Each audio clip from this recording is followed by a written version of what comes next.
परम पूज्य गुरुदेव के चरणों में कोटि कोटि वंदन।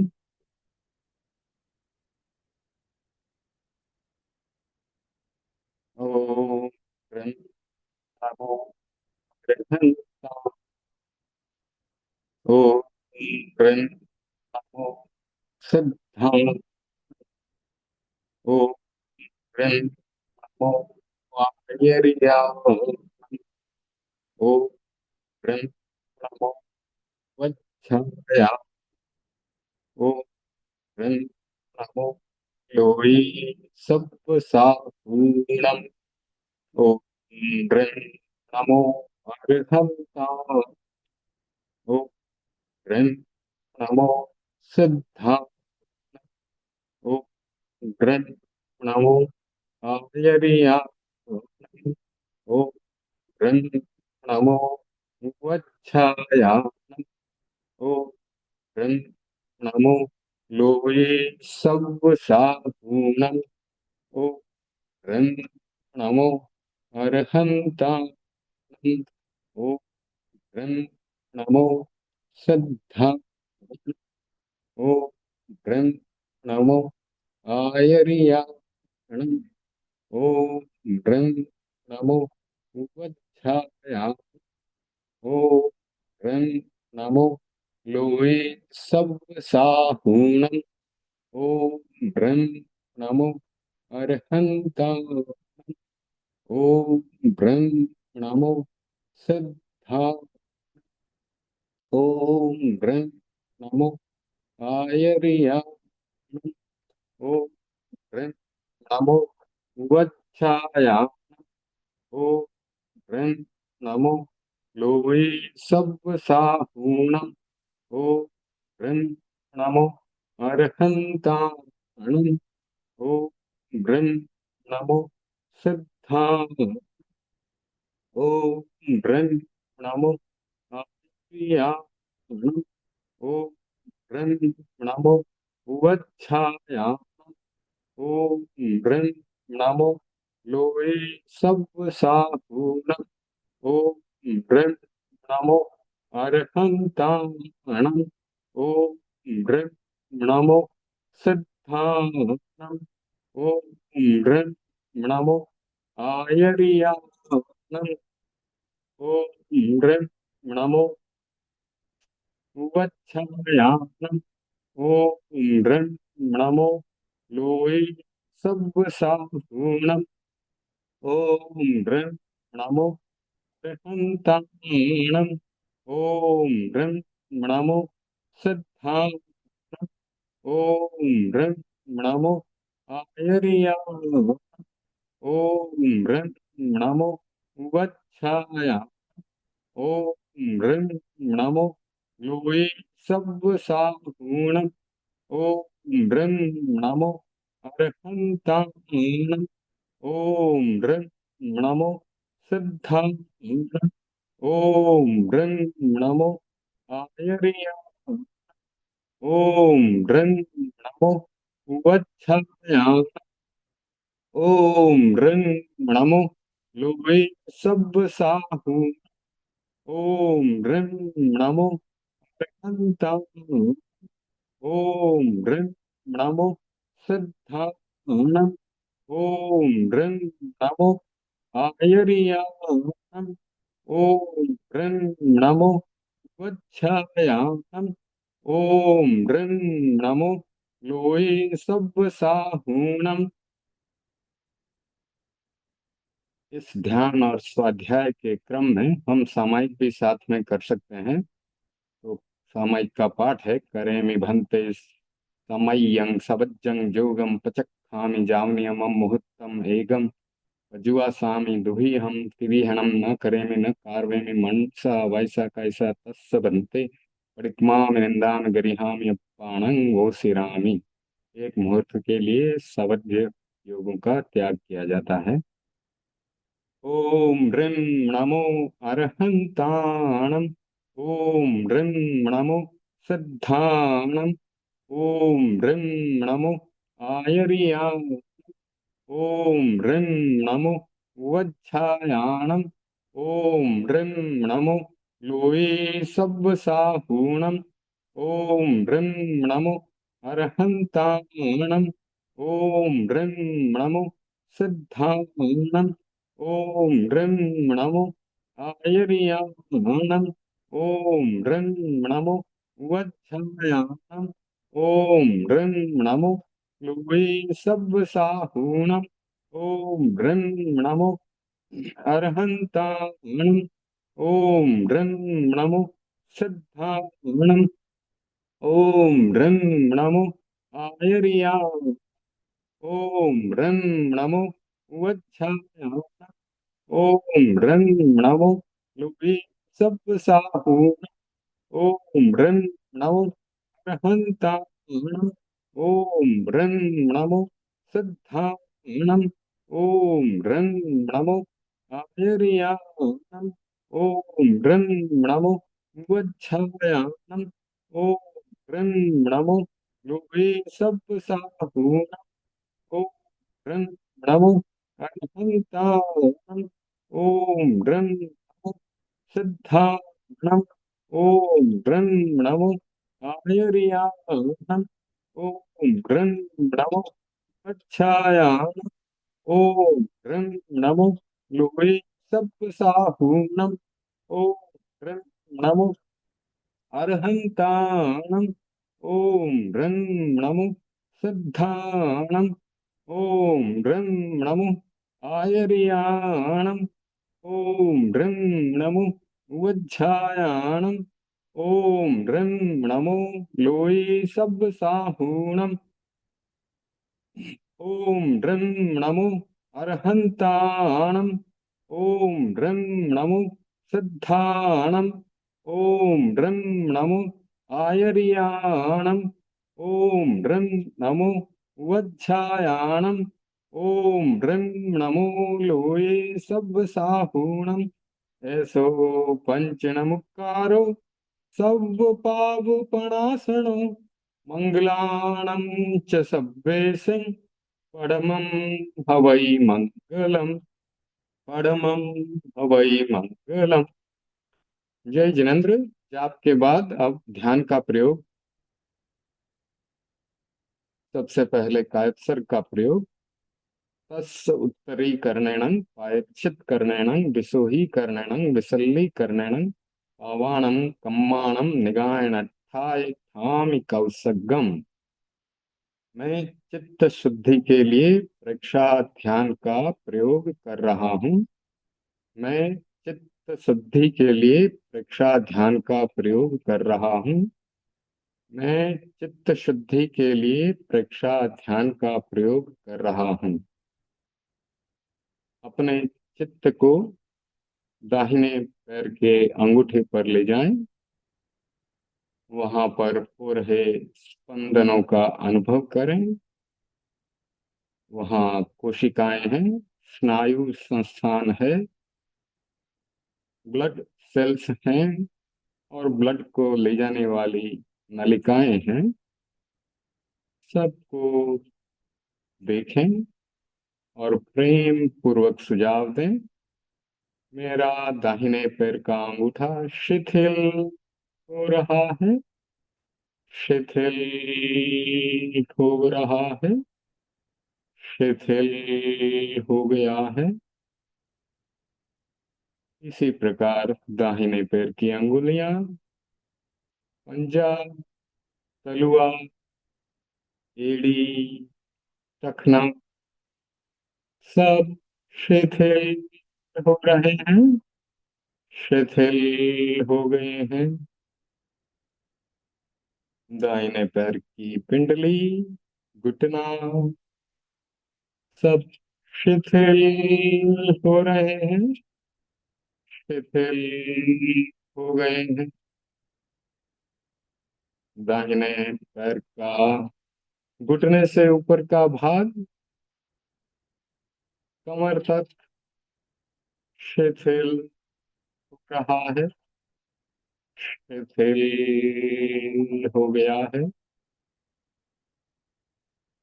अब अपना ध्यान बाएं पैर पे लगाएं। बाएं पैर के अंगूठे पर चित्त को ले जाएं। वहां हो रहे स्पंदनों का अनुभव करें। ब्लड सेल्स, स्नायु संस्थान, कोशिकाओं के अंदर जो भी प्रक्रिया हो रही है उसे देखें। प्रेम पूर्वक सुझाव दें।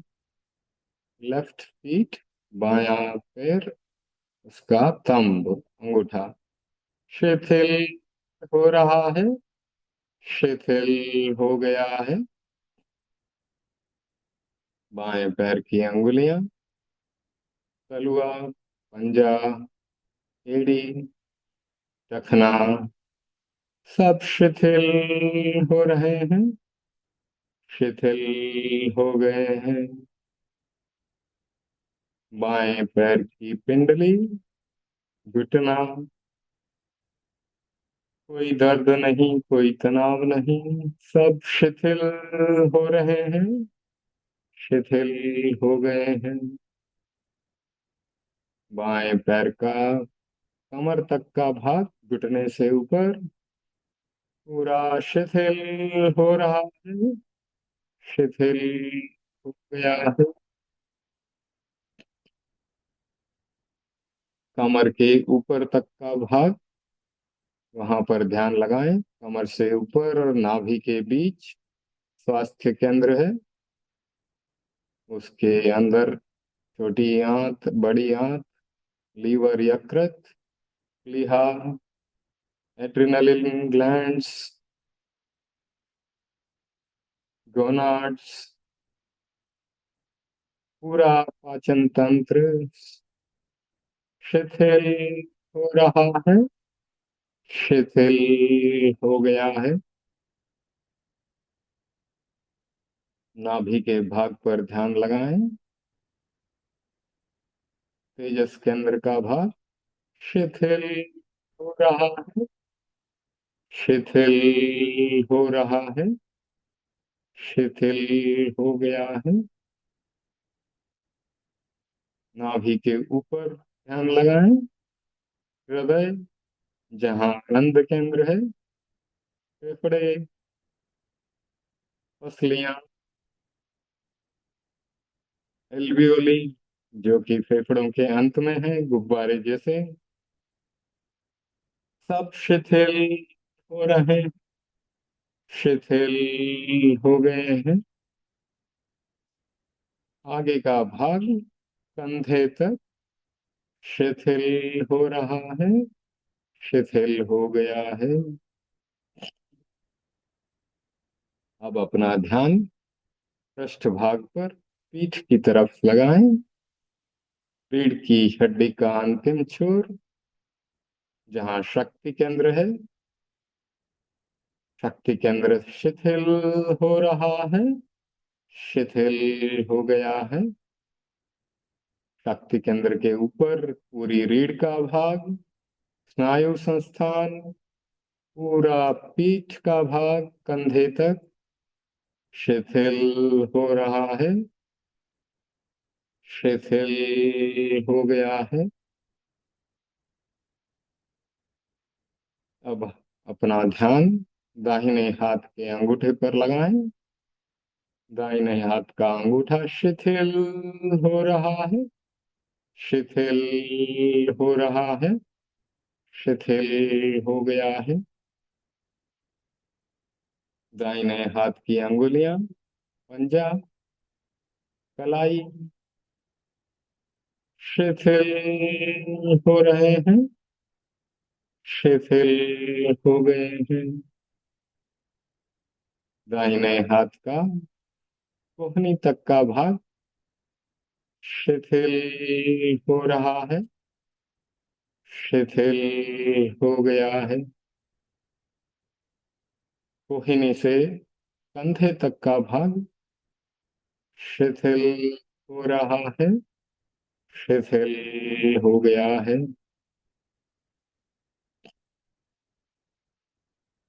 अब अपना ध्यान बाएं हाथ के अंगूठे पर लगाएं। बाएं हाथ का अंगूठा शिथिल हो रहा है, शिथिल हो गया है। बाएं हाथ की अंगुलियां, तलवा, अंगुलियां, पंजा, हथेली और कलाई सब शिथिल हो रहे हैं, शिथिल हो गए हैं।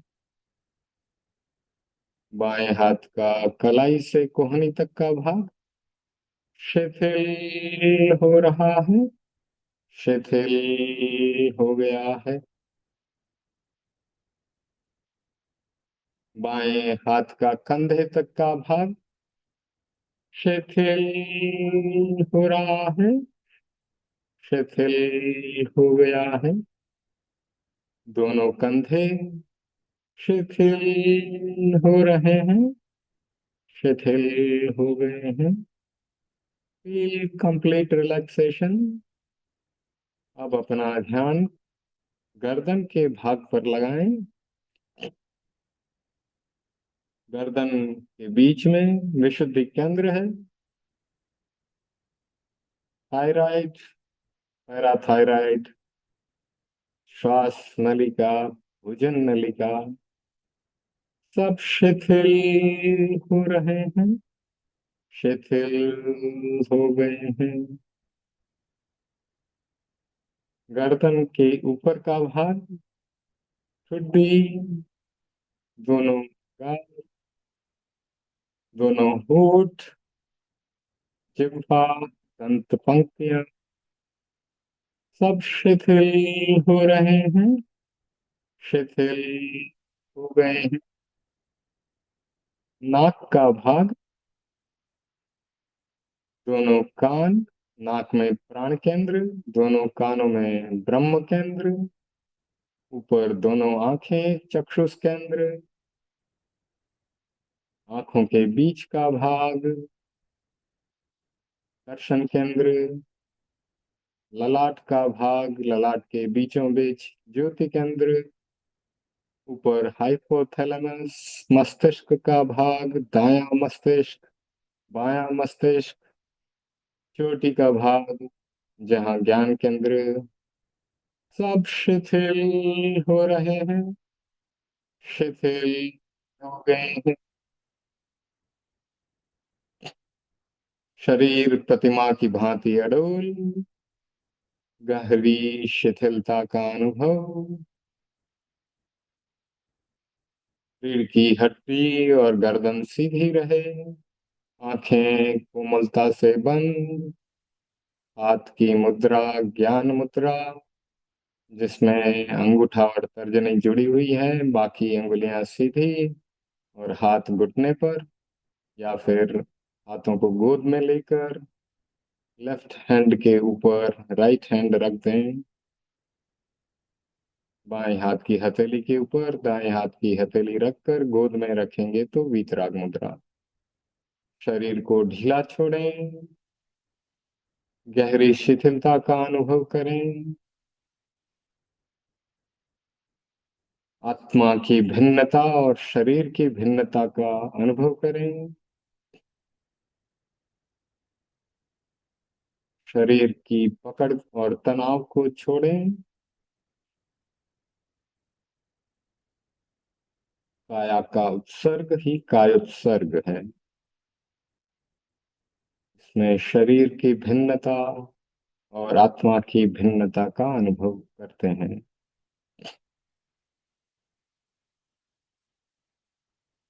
जप योग और शरीर प्रेक्षा के बाद श्वास प्रेक्षा का प्रयोग। श्वास प्रेक्षा में अपने ध्यान को, चित्त को नासाग्र यानी नाक के अग्रभाग पर लगाएं। आते जाते श्वास का अनुभव करें और उसे देखें। श्वास आ रहा है, श्वास जा रहा है।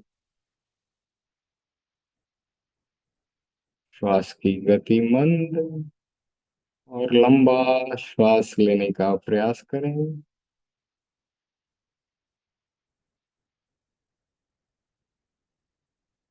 जितना लंबा श्वास होगा प्रत्याशय उतने ही मंद होते चले जाएंगे। अब अपने ध्यान को चौकीदार की भांति नाक के अग्रभाग पर स्थिर करें। आते जाते श्वास को देखें। जैसे चौकीदार बैंक या दुकान के बाहर कुर्सी लगाकर बैठा रहता है, आते जाते ग्राहकों को देखता है, उसी प्रकार आप भी आते जाते ग्राहक को देखें। आते जाते श्वास को देखें। चित्त को नाक के अग्रभाग पर स्थिर करके चौकीदार की भांति वहां टिका करके, जैसे चौकीदार आते जाते ग्राहक को देखता है वैसे श्वास को देखें। श्वास को प्रयत्न पूर्वक लंबा रखने की कोशिश करें। लंबा श्वास आ रहा है, लंबा श्वास जा रहा है। श्वास की गति मंद, गहरी शिथिलता, गहरी एकाग्रता। नाक के अग्रभाग पर ध्यान। आते जाते श्वास को देखना है।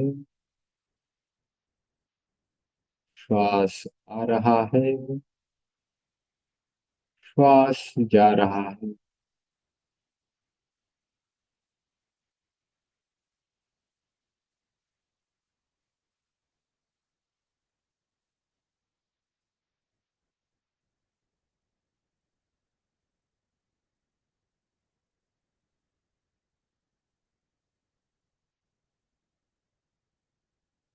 श्वास आ रहा है, श्वास जा रहा है। गहरी शिथिलता का अनुभव। रीढ़ की हड्डी और गर्दन सीधी रहे। आंखें कोमलता से बंद। चित्त को नाक के अग्रभाग पर लगाना है और आते जाते श्वास को देखना है। श्वास परीक्षा का अनुभव। गहरी शिथिलता, गहरी एकाग्रता। श्वास आ रहा है, श्वास जा रहा है। श्वास की गति मंद और लंबा श्वास लेने का प्रयास करें।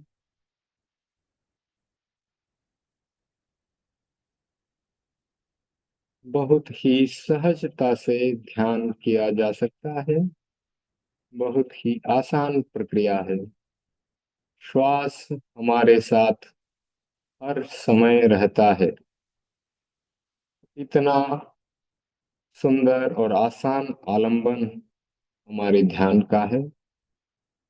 जब तक शरीर में प्राण है तब तक श्वास हमारे साथ है, क्योंकि श्वासोच्छ्वास प्राण भी एक प्राण है। श्वासोच्छ्वास प्राण जब तक है जीवन है। आयुष्य प्राण जब तक है तब तक जीवन है।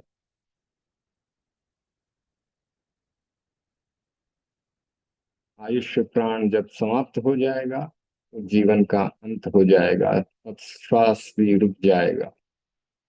इसलिए यह एक अच्छा आलंबन है और न्यूट्रल, निष्पक्ष आलंबन है। इसीलिए इस पर ध्यान लगाया जाता है।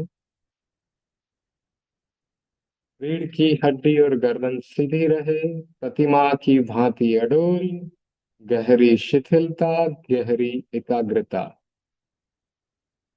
चित्त को नाक के अग्रभाग पर लगाए रखना है। जैसा कि आपने मंदिरों में देखा होगा, भगवान की प्रतिमा खड़ी हुई है। उनकी अध खुली आंखें नाक के अग्रभाग को देख रही हैं। हम भगवान के चरणों का अनुसरण करने की कोशिश करते हैं। जैसे भगवान ने ध्यान किया वैसे ही हमें भी ध्यान करना है। साधना का बहुत ही महत्वपूर्ण प्रयोग नाक के अग्रभाग पर ध्यान लगाकर आते जाते श्वास को देखना। ध्यान का अंतिम चरण ज्योति केंद्र प्रेक्षा। अपने चित्त को ललाट के बीचों बीच, जहाँ तिलक किया जाता है, जहाँ बिंदिया लगाई जाती है, वहां पर ध्यान लगाएं। वहां पर श्वेत रंग के पूर्णमासी के चांद को उगते हुए देखें। पूर्णमासी के चांद की श्वेत किरणें ललाट के बीचों बीच पड़ रही है। श्वेत चमकीली किरणें पूरे ललाट पर फैल रही हैं, हमारे चारों तरफ फैल रही हैं।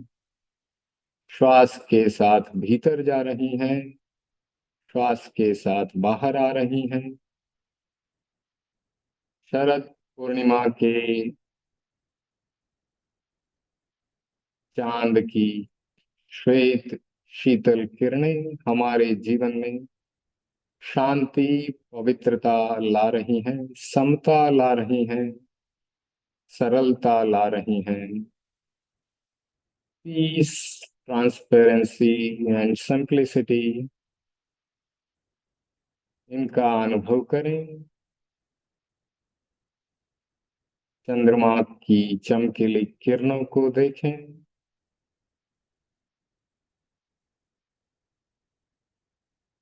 गहरी शांति का अनुभव करें, गहरी शिथिलता का अनुभव करें। श्वेत रंग शांति का प्रतीक। दो देशों में अगर युद्ध भी हो रहा है तो श्वेत रंग का झंडा लहराया जाता है, युद्ध विराम हो जाता है।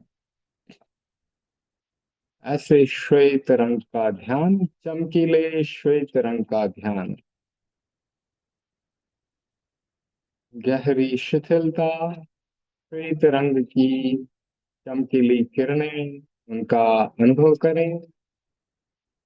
हमारे चारों तरफ ललाट के बीचों बीच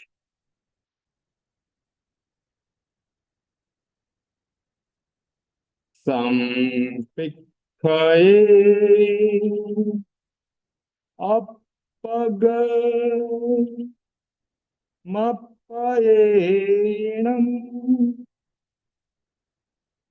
स्वयं स्वयं को देखें, आत्मा से आत्मा को देखें। बहुत सुंदर सूत्र दिया है। आत्मा को ढूंढना है तो स्वयं को देखें, आत्मा से आत्मा को देखें। दूसरों को बहुत देख लिया, अब स्वयं को देखने का प्रयोग। संपिक्खये अपगमप्पयेणम्।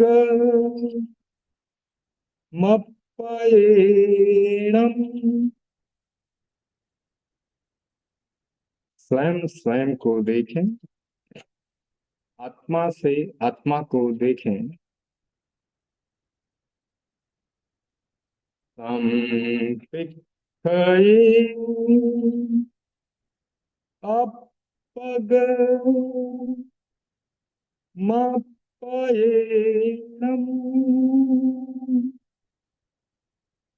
स्वयं स्वयं को देखें, आत्मा से आत्मा को देखें। आहम सुविद्या चरणम प्रमुखम। दुख मुक्ति के लिए विद्या और आचार का अनुशीलन करें। सभी जीव दुख से मुक्त होना चाहते हैं और उसका सरल उपाय है विद्या, यानी ज्ञान की प्राप्ति करें, फिर ज्ञान के ऊपर आचरण करें। छोटा सा सूत्र, बहुत ही पावरफुल सूत्र। हम सुविद्या चरणम प्रमुखम। दुख मुक्ति के लिए विद्या और आचार का अनुशीलन करें। हम सुविद्या चरणम पमुखम। दुख मुक्ति के लिए विद्या और आचार का अनुशीलन करें। अपना सच में सजा मैं तिम भुएषु कपये। स्वयं सत्य को खोजें और सबके साथ मैत्री करें। तीर्थंकरों ने अपने सत्य को स्वयं खोजा और हमें भी उपदेश दिया। अपने सत्य को स्वयं खोजें और सभी जीवों के साथ 84 लाख जीव योनि से मैत्री करें। अप, अपना सच में से जाओ मैं तिन भुवेश कपये। स्वयं सत्य को खोजें और सभी जीवों के साथ मैत्री करें। अपना सच में से जाओ मैं तिन भुवेश कपये। स्वयं सत्य को खोजें और सबके साथ मैत्री करें। एगो में शाश्वत नादन सण संजुआ। ऐशा में हीरा भावा सब्बे संजोग लक्षणा। एक मेरी आत्मा शाश्वत है जो ज्ञान दर्शन युक्त है। बाकी सब बाहरी भाव हैं, संयोग वियोग लक्षणों से युक्त है। बहुत ही गहरा सूत्र, बहुत ही सुंदर सूत्र। ध्यान के प्रयोग के लिए बहुत ही अच्छा सूत्र। एगो में शाशो अप्पा नाण दंसन संजुआ। ईशा में बाहिरा भावा सब्बे संजोग लक्षणा। एक मेरी आत्मा शाश्वत है, ज्ञान दर्शन युक्त है। बाकी सब बाहरी भाव संयोग वियोग लक्षणों वाले हैं। एगो में शाशो अप्पा नाण दंसन संजुआ। शेषा में बाहिरा भावा सब्बे संजोग लक्षणा। एक मेरी आत्मा शाश्वत है, ज्ञान दर्शन युक्त है। बाकी सब बाहरी भाव संयोग वियोग लक्षणों वाले हैं। गहरी शांति का अनुभव करते हुए, गहरी शिथिलता का अनुभव करते हुए, पूरे शरीर में नई ऊर्जा का अनुभव करते हुए, शरण सूत्र दोनों हाथ जुड़े हुए हृदय के पास रखें। अर्हन्ते शरणं पवज्जामि सिद्धे शरणं पवज्जामि साहू शरणं पवज्जामि केवलीपनत्तं धम्मं शरणं पवज्जामि। अर्हन्ते शरणं पवज्जामि सिद्धे शरणं पवज्जामि साहू शरणं पवज्जामि केवलीपनत्तं धम्मं शरणं पवज्जामि। अर्हन्ते शरणं पवज्जामि सिद्धे शरणं पवज्जामि साहु शरणं प्रवक्ष्यामि केवलीपनत्तं धम्मं शरणं प्रवक्ष्यामि। दो तीन लंबे श्वास लेते हुए धीरे धीरे अपनी आंखों को खोल सकते हैं। आज का ध्यान का प्रयोग संपन्न। अब स्वाध्याय का क्रम शुरू करेंगे। परम पूज्य गुरुदेव के चरणों में एक बार फिर से कोटि कोटि वंदन। आप सभी को सादर जय जिनेन्द्र। भक्तामर और कल्याण मंदिर का स्वाध्याय चल रहा है। कल्याण मंदिर का 23वां श्लोक, 22 श्लोक पूरे हो चुके हैं और भक्तामर के 24 श्लोक पूरे हो चुके हैं। तो 23वें श्लोक को पढ़ते हैं और उसका शाब्दिक अर्थ करते हैं।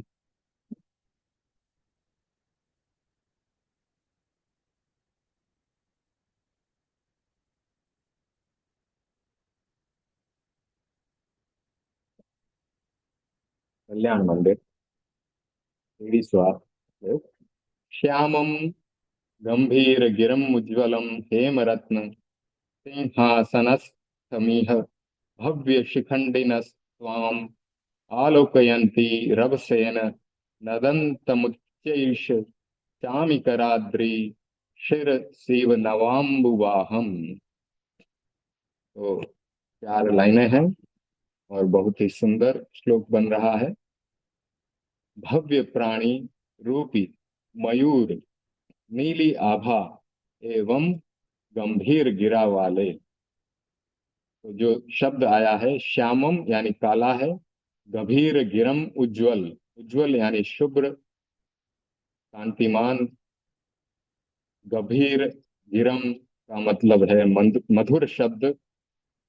हेम रत्न, हेम सोने को भी कहा जाता है, रत्न यानी रत्न सबको मालूम है। तो भव्य प्राणी रूपी मयूर नीली आभा एवं गंभीर गिरा वाले देदीप्यमान रत्न जटित स्वर्ण सिंहासन पर स्थित उच्च स्वर में बोलते हुए इस प्रकार देखते हैं कि मानो सुमेरु पर्वत के शिखर पर श्याम मेघ जोर से गर्जन कर रहे हों। तो आलोकयंती रभसेन नदंतमुच्चैष। तो यहाँ पर जो रभसेन यानी वेगेन यानी बहुत वेग से, बहुत जोर से, नदंतम यानी गर्जतम, गर्जन होता है उसको कहते हैं। चामिकराद्रि शिरसी यानी स्वर्णगिरी शिखर यानी ऊंचे सोने के समान सुमेरु पर्वत के ऊपर।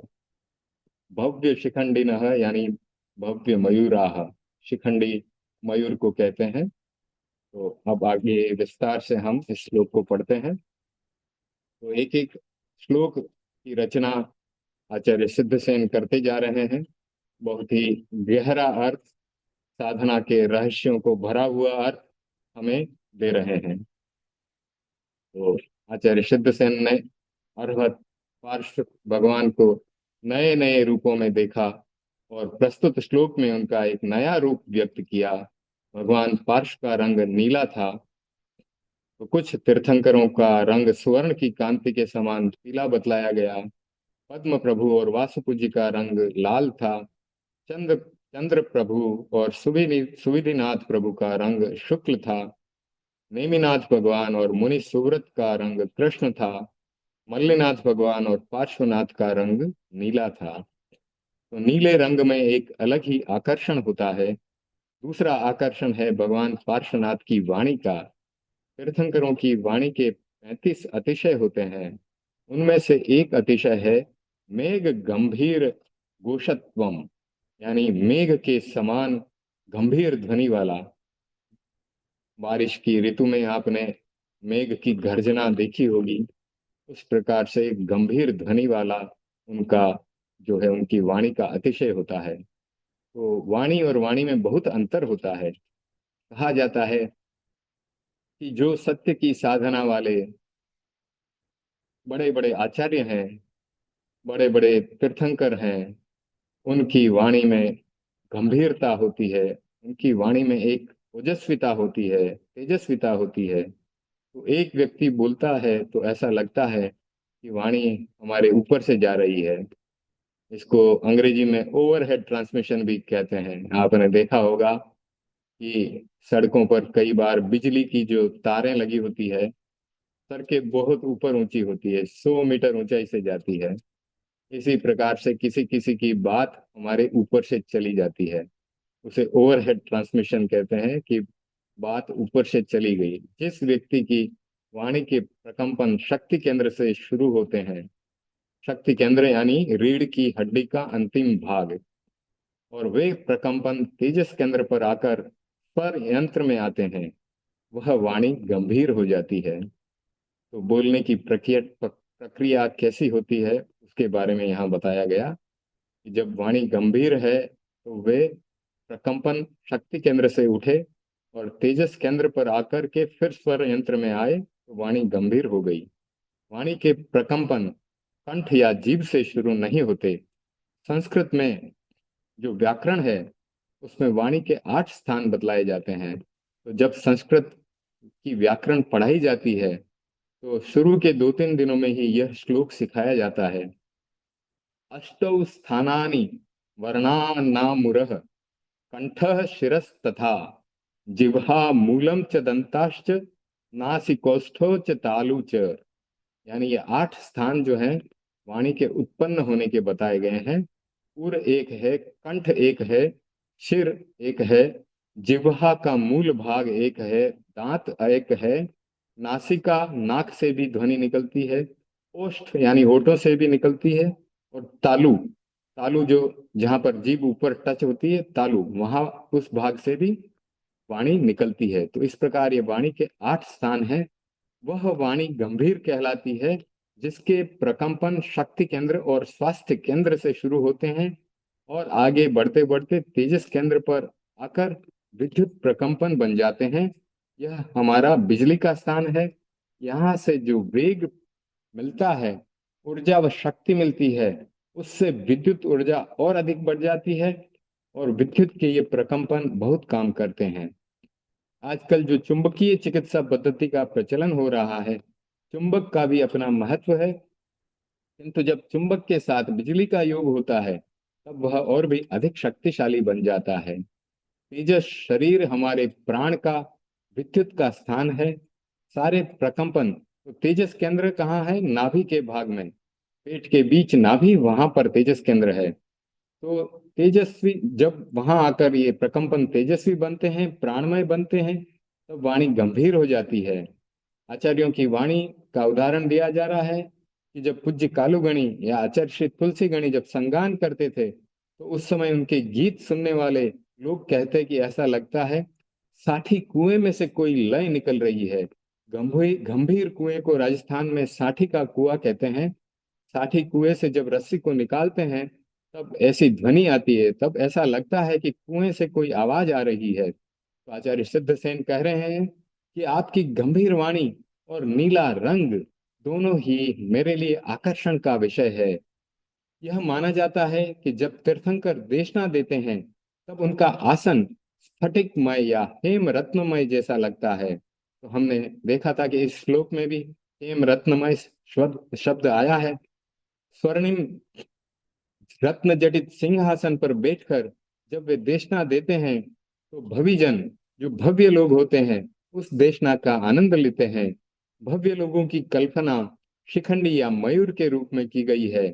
भव्य मयूर आपको एक टक देखते रह जाते हैं और अपलक अनिमेष आपको देखते रहते हैं। सहज ही ध्यान का एक प्रयोग हो जाता है। तो ध्यान का एक प्रयोग है अनिमेष दृष्टि प्रेक्षा। तो अनिमेष प्रेक्षा यानी आंख को झपकाए बिना स्थिर होकर एक टक देखना, जिसे हठ योग की भाषा में त्राटक भी कहते हैं। तो यह त्राटक या अनिमेष प्रेक्षा ध्यान का एक प्रयोग है। ये एडवांस लेवल का प्रयोग है। इसमें आपको खुली आंखों से कोई एक बिंदु पर ध्यान लगाना होता है।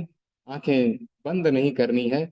जितने समय तक हो सके खुली आंखों से दीपक की ज्योति के ऊपर के भाग पर या सामने दीवार में ठुकी हुई कोई कील के ऊपर या ऐसे ही एक बहुत छोटे बिंदु पर ध्यान लगाया जाता है और उसे अनिमेष परीक्षा कहा जाता है या त्राटक कह दिया जाता है। तो आपको तन्मयता से देखते देखते आंखें अपलक बन जाती हैं। यानी भगवान को देखते देखते भगवान के भीतर इतना आकर्षण है कि सहज ही त्राटक हो जाता है। आचार्य सिद्धसेन अरहत पार्श के इस रूप को उपमा के द्वारा बतला रहे हैं कि स्वर्णगिरि पर, यानी कि पर्वत, और वह भी कैसा ऊंचा पर्वत, सोने का पर्वत, उस पर जब मेघ आता है तब एक तरफ स्वर्णगिरि और एक तरफ मेघ का श्याम रंग। तो श्याम का अर्थ यहाँ काला नहीं, श्याम का अर्थ काला भी किया जाता है और वास्तव में श्याम का अर्थ नीला होता है। आपने श्री कृष्ण का वर्ण भी जो है नीला देखा होगा, क्योंकि फोटो में वहां पर उनका रंग नीला दिखाया जाता है, काला नहीं। आचार्य तुलसी जी ने भी भिक्षु स्वामी के लिए लिखा, सांवरा यानी श्याम वर्ण वाले भिक्षु स्वामी का रंग भी नीला सा था, नीली जाई वाला था। मुनि अमोलक चंद जी जो राजल देसर के थे, धर्म संघ के बहुत अच्छे संत थे, उनका वर्ण भी नीला था। तो कुछ लोग नील वर्ण के होते हैं। नीला रंग बहुत शक्तिशाली होता है। उष्मा को मिटाने के लिए नीला रंग बहुत महत्वपूर्ण है। आपने कभी अगर बुखार में नीले रंग का ध्यान किया हो, तो बुखार में नीले रंग के ध्यान करने से बुखार कम हो जाता है, फीवर कम हो जाता है। तो हमने इसके कई प्रयोग किए हैं। आचार्य श्री महाप्रज्ञ जी लिख रहे हैं, जो ऊष्मा जनित समस्याएं औषध से भी, दवा से भी नहीं सुलझ पा रही थी, वे नीले रंग के प्रयोग से सुलझ गईं। रंग चिकित्सा में भी नीले रंग का बहुत महत्व है। पार्श भगवान का चमकता हुआ नीला रंग आकर्षण का विषय बन गया, साथ में वाणी का गांभीर्य भी जुड़ गया।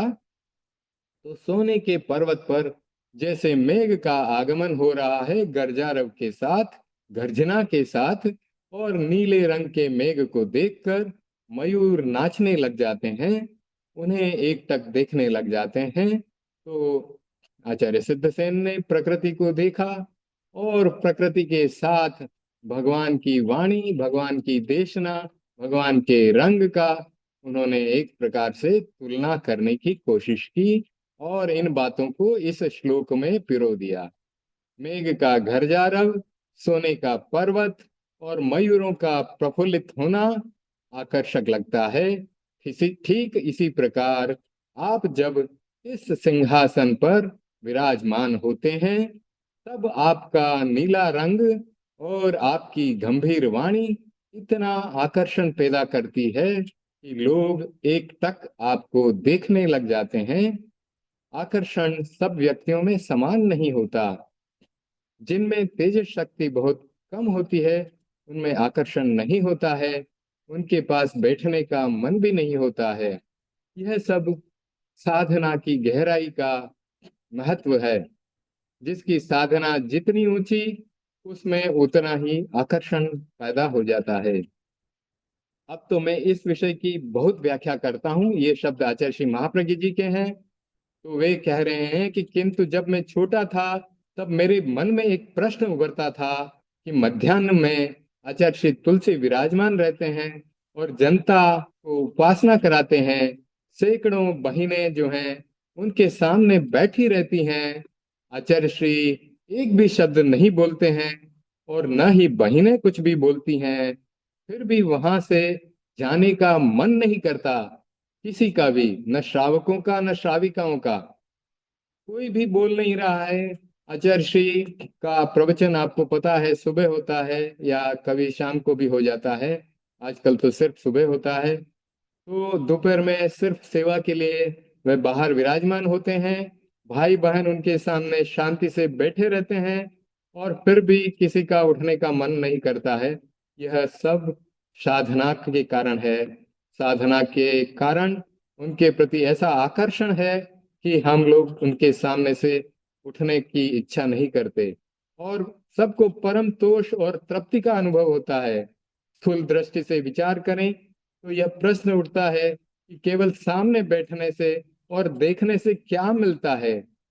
लेकिन सूक्ष्म तत्व की मीमांसा करें तो समाधान मिलता है कि उस व्यक्ति की प्राण शक्ति में इतना आकर्षण होता है कि 2-4 घंटे बैठने पर भी हमारा उठने का मन नहीं होता, क्योंकि वहां पर उस आभा मंडल में बैठने से हमें शांति का अनुभव हो रहा है। तो आचार्य श्री ने यह एक रहस्यपूर्ण बात बतलाई। प्रभु, आपके प्रति लोगों का आकर्षण इतना है कि आकर्षण का कारण क्या है, वह पूछने पर उसका उत्तर यही मिलता है कि आपका श्याम वर्ण, आपकी गंभीर वाणी, आपका आभा मंडल, ये सब आकर्षण के विषय बने हुए हैं। इसीलिए भवी जीव मयूर की भांति निरंतर आपको अपलक देखते रहते हैं। तो यह 23वां श्लोक पूरा हुआ। फिर से एक बार पढ़ते हैं।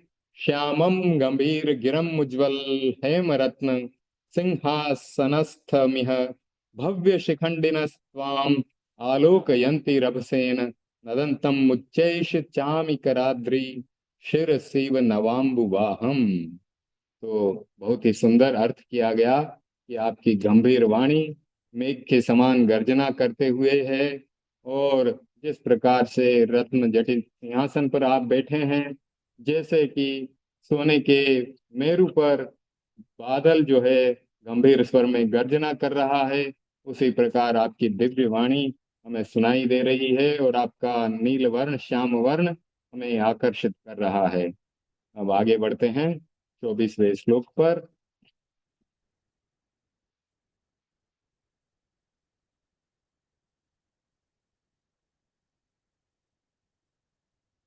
आचार्य सिद्धसेन रचित कल्याण मंदिर स्तोत्र का 24वां श्लोक। उद्गच्छता तव सितद्युति उद्गच्छता तव सितद्युति मंडलेन लुप्तच्छदच्छ विरशोक तरुर्बभूव सान्निध्यतोपि यदि वा तव वीतराग निरागतां व्रजति को न सचेतनोपि। तो धुति मंडलेन यानी इसका मतलब है कांति के साथ जो भामंडल है। फिर उद्गच्छता यानी ऊर्ध्वम गच्छता, ऊपर की तरफ। उद और गच्छता, गच्छति शब्द जाने के लिए है, उद तो ऊर्ध्व गति के लिए है, यानी ऊपर जाने के लिए है। फिर लुप्त छद छवि, लुप्ता छदत छवि पत्र कांतिर्यस्य स लुप्त छदत छवि है। फिर यदि वा यानी अथवा, निरागताम यानी निर्गतरागताम। तो पूरा अर्थ पढ़ते हैं। हे वीतराग, ऊपर जाते हुए तुम्हारे श्वेत आभा मंडल से अशोक वृक्ष के लाल पत्ते लुप्त छद्दच्छ वीर शोक तरुरव बहु तरु तरुर बभुव, यानी बहुत लंबा शब्द आ गया। लुप्त छद्दच्छ वीर शोक, यानी यहाँ अशोक शब्द आता है, और तरु भी आ जाता है, यानी अशोक वृक्ष, और बभुव। तो इसका अर्थ ऐसे किया है कि अशोक वृक्ष के लाल पत्ते भी अपने राग रक्त छवि से रहित हो जाते हैं। यानी हे वीतराग, ऊपर जाते हुए तुम्हारे श्वेत आभा मंडल से अशोक वृक्ष के लाल पत्ते भी अपने राग रक्त छवि से रहित हो जाते हैं। तो अशोक वृक्ष जो है तीर्थंकर के 8 प्रतिहार्य में एक है। तो आगे बताया गया है, यदि वा कह, तो सानिध्य तो भी यदि वा तब वीतराग निरागताम रजति को न सचेतनो की। तो अब आगे कहा गया है कि आपके सानिध्य से, सानिध्य तो भी, तो अथवा कौन सचेतन प्राणी तुम्हारे सानिध्य मात्र से वीतरागता को प्राप्त नहीं करता, अवश्य करता है। सानिध्य तो भी यदि वा तब वीतराग, यानी तब यानी आपके वीतराग, तो सानिध्य यानी आपके सानिध्य से भगवान वीतराग भगवान कौन, सचेतन व्यक्ति निरागताम व्रजति, यानी निराग यानी राग रहित क्यों नहीं हो जाता। तो इस प्रकार से अर्थ किया गया है। 4 लाइनें हैं संस्कृत की। अब पूरा अर्थ हम विस्तार से पढ़ते हैं कि हर व्यक्ति का अपना आभा मंडल होता है। किसी का अच्छा हो सकता है और किसी का अच्छा नहीं भी हो सकता है। तो मनुष्य का ही नहीं, कहते हैं कि पशु का भी आभा मंडल होता है। तो आभा मंडल जो है व्यक्ति की पहचान में निमित्त बनता है। जब तक आभा मंडल जीवित है, व्यक्ति जिंदा है। जब व्यक्ति मरणासन्न होता है, अनेक बार मान लिया जाता है कि उसकी मृत्यु हो गई है, लेकिन जांच परीक्षण करने पर डॉक्टर भी उसे मृत घोषित कर देते हैं। किंतु फिर भी जब तक आभा मंडल नहीं मरता है, व्यक्ति नहीं मरता है। श्वास रुकने पर दूसरों को लगता है कि व्यक्ति मर गया, किंतु वह कुछ घंटे बाद फिर से जिंदा हो जाता है। ऐसी कई घटनाएं आती हैं, पेपर में भी पढ़ते हैं, अखबार में भी पढ़ते हैं। तो इसीलिए लोग कहते हैं कि वह भूत बनकर आया है। वस्तुतः वह भूत प्रेत कुछ भी नहीं होता, केवल बाहर की क्रिया रुक गई, उसके आधार पर मृत घोषित कर दिया गया, किंतु उसके मस्तिष्क की मृत्यु नहीं हुई। शायद उसका आयुष्य प्राण अभी भी बाकी था और उसका आभा मंडल अभी भी जीवित था, तो फिर से उठ करके खड़ा हो गया। तो आज के वैज्ञानिक पत्तियों पर प्रयोग कर रहे हैं। एक पत्ती तोड़ी, परीक्षण किया कि यह सजीव है या निर्जीव है, वे उसकी फोटो लेते हैं। 4 घंटा 5 घंटा तक बताया जाता है कि उसका आभा मंडल काम करता है, यानी तब तक मानते हैं कि वह सजीव है। जब आभा मंडल समाप्त हुआ, इसका मतलब है कि निर्जीव हो गया। तो आभा मंडल का एक बहुत बड़ा सिद्धांत है और इसके ऊपर एक पुस्तक भी है आचार्य श्री महाप्रज्ञ जी की। उसका कभी अलग से स्वाध्याय करेंगे। वर्तमान में आभा मंडल पर बहुत प्रयोग हो रहे हैं। तो सिद्धसेन भगवान के बारे में बता रहे हैं कि भगवान पार्श्व के आभा मंडल का विश्लेषण करते हैं। प्रभु, आप अशोक वृक्ष के नीचे विराज कर धर्मोपदेश देते हैं, उस समय आपके शरीर से नीले रंग का आभा मंडल निकलता है। वह इतना शक्तिशाली होता है कि अशोक वृक्ष के लाल पत्र भी नीले हो जाते हैं। अशोक वृक्ष के पत्तों का रंग लाल होता है। आपके श्याम अथवा नील वर्ण वाले तेजस्वी आभा मंडल से लाल पत्ते भी नीले बन जाते हैं। तो ये जो लंबा शब्द जो है बना है संस्कृत का, उसका संधि विच्छेद करने जाएंगे तो इसमें से बहुत शब्द निकलेंगे। लुप्त छद वीर शोक तरुर्व बभुव। तो लुप्त छद्दच्छ वीरशोक तरु बभूव। तो इसका अर्थ यह किया गया है कि जो अशोक तरु है, उसके लाल पत्ते हैं, वह भी आपके आभा मंडल में आकर के जो नील वर्ण वाले हो जाते हैं, लाल पत्ते भी नीले बन जाते हैं। वे पत्ते भी अपनी छवि को खो देते हैं। लुप्त यानी लुप्त हो जाती है क्या? उसकी छवि जो कि लाल वर्ण वाली थी, वह छवि लुप्त हो जाती है और आपके आभा मंडल के प्रभाव से लालिमा को खोकर नीले रंग के बन जाते हैं। तो थोड़ा कठिन शब्द था, लेकिन लुप्त छद्दच्छ वीर शोक तरुर बभूव, बार बार पढ़ने से उसका उच्चारण सीधा सही हो जाता है।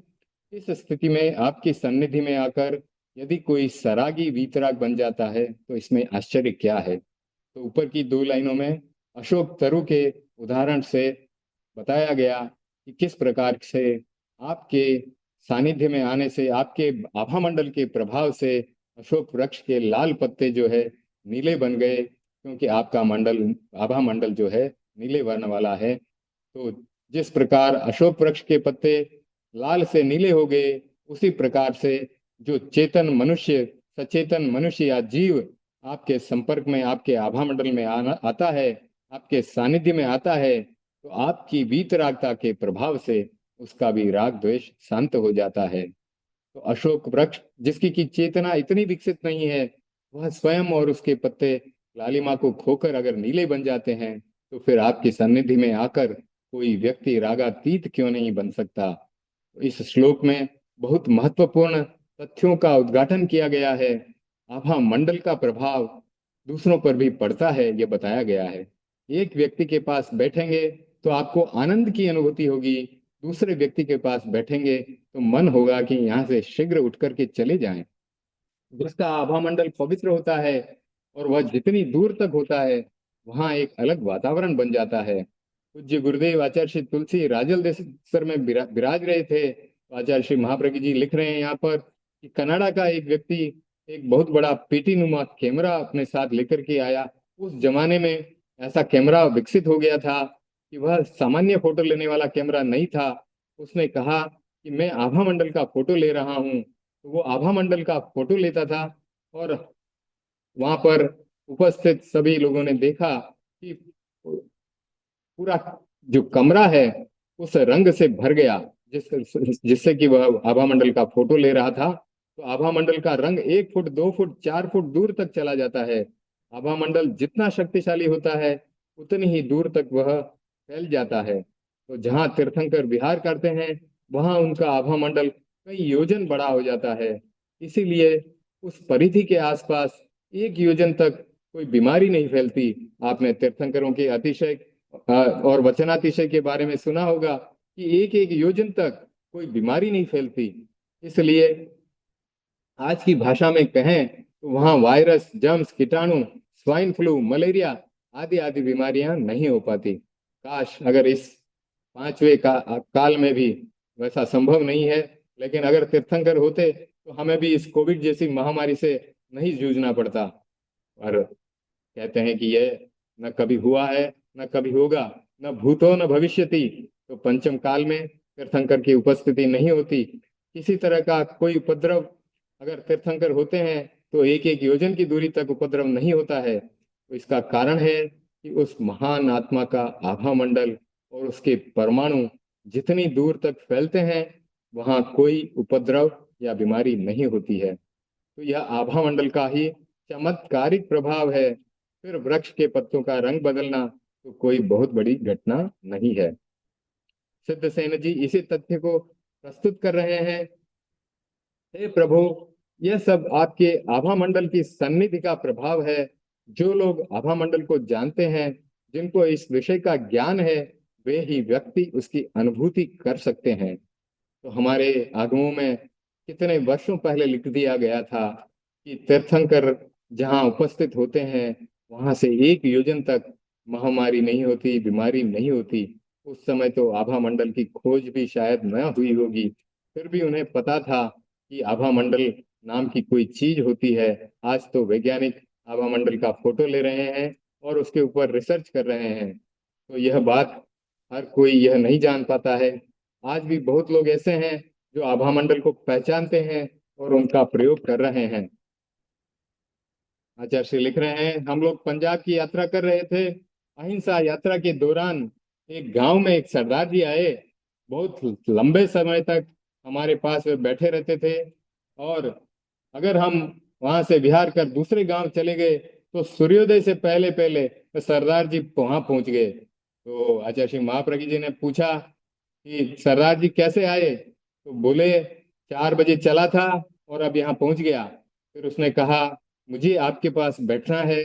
आपके पास बैठने से मुझे अपूर्व सुख मिलता है।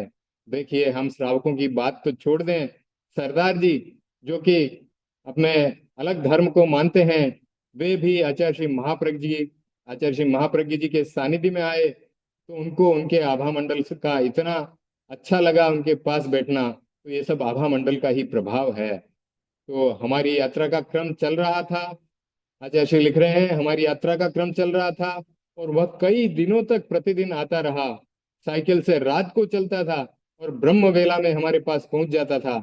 1-2 घंटे हमारे पास बैठता और फिर वापस चला जाता। तो जीवन में देखिए कैसी कैसी घटनाएं घटित होती हैं। मुझे मेरे पिताजी मेरे बचपन की घटना सुनाते थे। शायद मैं तब पैदा भी नहीं हुआ था। बचपन में मुझे सुनाया करते थे कि आचार्य श्री तुलसी जब पिताजी जवान थे उस समय हमारे गांव से पास में एक छोटा सा गांव है, 2-3 किलोमीटर की दूरी पर सुखार नाम है। हमारे गांव का नाम रिछेड़ है। तो आचार्य श्री का प्रवास उधर से होके हो रहा था, चल रहा था। तो आप देखो जनता में इतना आकर्षण था। किसान लोग भी आ करके गुरुदेव के दर्शन करते थे। और पिताजी ने बताया कि एक किसान आया दौड़ता दौड़ता और उस समय गन्ने का रस निकाला जा रहा था और गन्ने का रस का ताजा गुड़ बनाया जा रहा था। तो वो अपने हाथ में ताजा गुड़, छोटा सा, उसको पानिया कहते हैं, छोटा सा गुड़ हाथ में लेकर के दौड़ता हुआ आया। आचार्य श्री तुलसी का हाथ पकड़ा और गुड़ उनके हाथ में रख दिया। और पिताजी ने उस समय का एक फोटो भी निकाला है, वो भी कहीं पर मेरे पास में कहीं एल्बम में पड़ा है। तो उस किसान ने आचार्य श्री तुलसी के हाथ में गुड़ रख दिया। और देखिए ये सहज आकर्षण, पूर्व जन्म के कहीं ना कहीं संस्कार काम करते हैं। कैसे उसके मन में आचार्य श्री के दर्शन करने की भावना उठी। कैसे वो श्रावक तो है नहीं, उसे न तो गोचरी की विधि पता है, कैसे साधु संतों को आहार दिया जाता है वो भी नहीं पता है, लेकिन सहज मन में भाव उठा। कैसे भगवान ऋषभ के समय में श्रेयांस के मन में भाव उठा, जाति स्मरण ज्ञान हुआ और उसको ध्यान आया, रात में स्वप्न आया कि मेरु पर्वत का मैं दूध से सिंचन कर रहा हूँ और मेरु पर्वत जो सूखा हुआ है फिर से हरा भरा हो रहा है। तो देखिए कहाँ के संस्कार कहाँ काम करते हैं, भीतर से भावना उठती है। तो आचार्य श्री महाप्रज्ञ जी यहाँ लिख रहे हैं कि कैसे श्रेयांस के मन में भाव उठे और उसने सुबह में भगवान ऋषभ को आते हुए देखा। घर में इक्षुरस के गड़े पड़े हुए थे और उसने इक्षुरस का दान दिया। इस हुंडा अवसर्पणी काल में प्रथम दानी बना।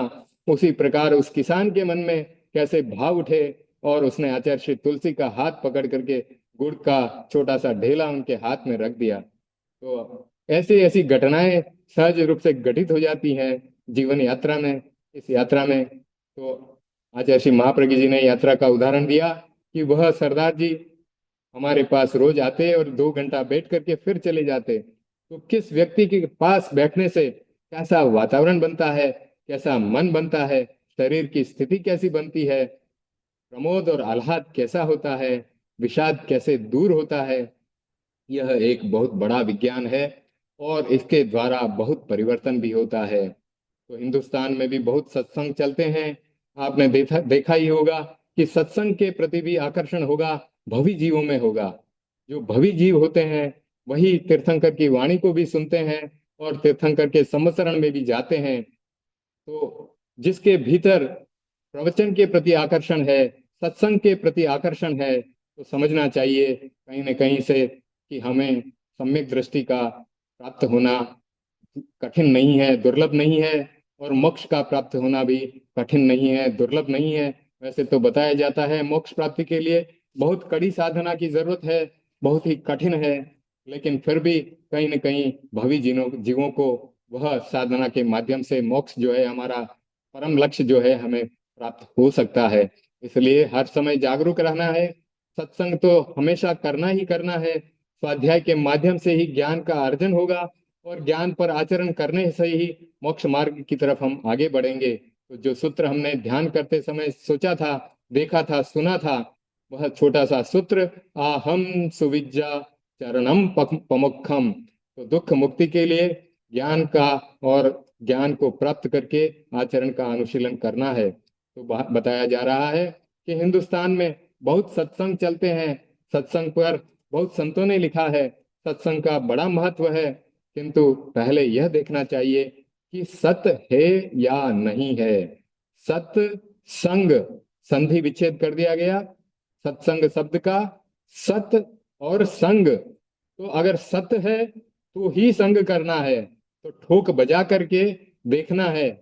आचार्य श्री भिक्षु की छोटी सी घटना आती है एक, कि आचार्य श्री बैठे हुए थे भिक्षु स्वामी, उनके जीवन में भी उनकी तरह तरह से परीक्षा की गई। तो एक व्यक्ति आया आया और कुछ प्रश्न किया होगा, जवाब मिला होगा, तो उत्तर से संतुष्ट नहीं हुआ, गुस्से में आया और आचार्य श्री के छाती के ऊपर मुक्का मार दिया। तो और मुक्का मार करके चला गया। तो लोग आसपास के क्रोधित हुए, लेकिन आचार्य श्री भिक्षु क्रोधित नहीं हुए।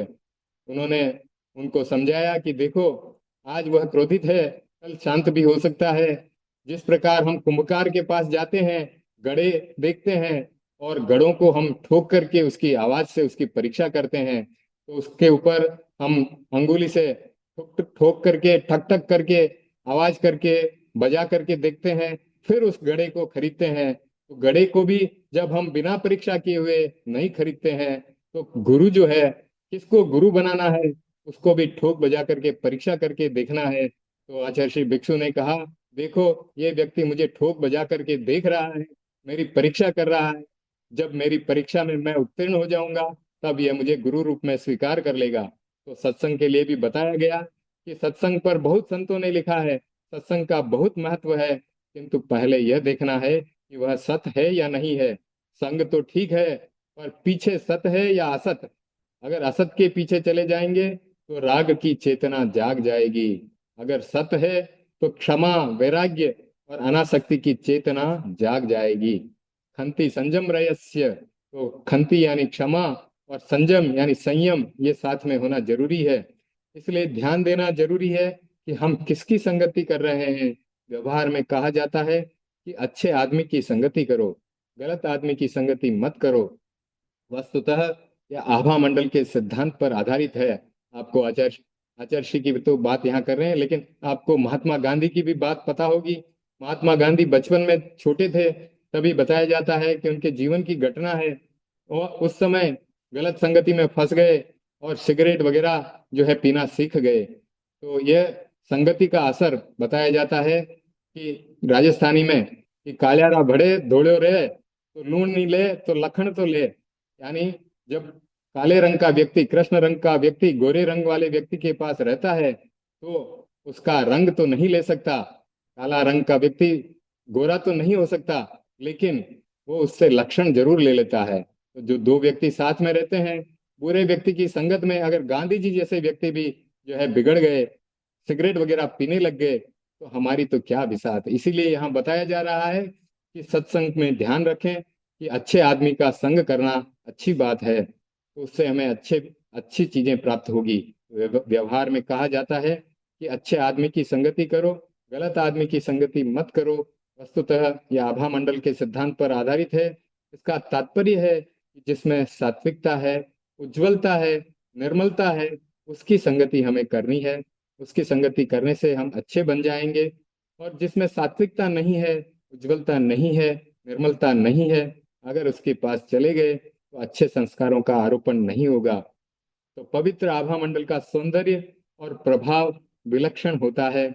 जहाँ पवित्रता है वहां पर सौंदर्य भी है और अतुलनीय प्रभाव है। तीर्थंकर का आभा मंडल वो अतिशय पवित्र होता है, इसलिए वहां आने वाले व्यक्ति की सारी समस्याएं समाप्त हो जाती हैं।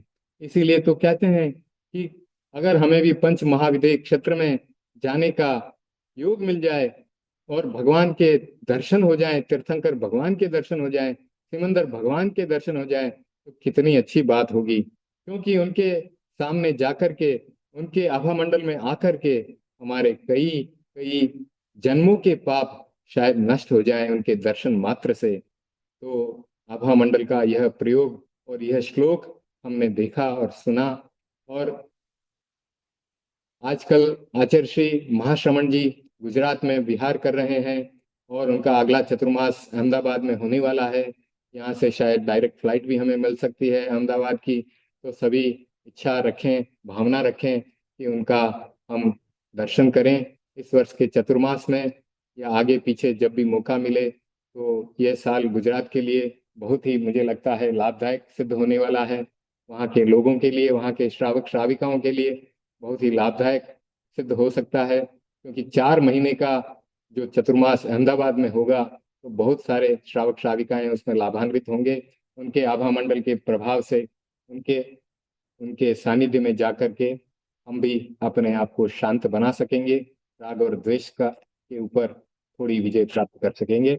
अब आगे भक्तामर का 25वां श्लोक हमें लेना है आज। 24 श्लोक हम पूरे कर चुके हैं, 25वें श्लोक की तरफ आगे बढ़ते हैं।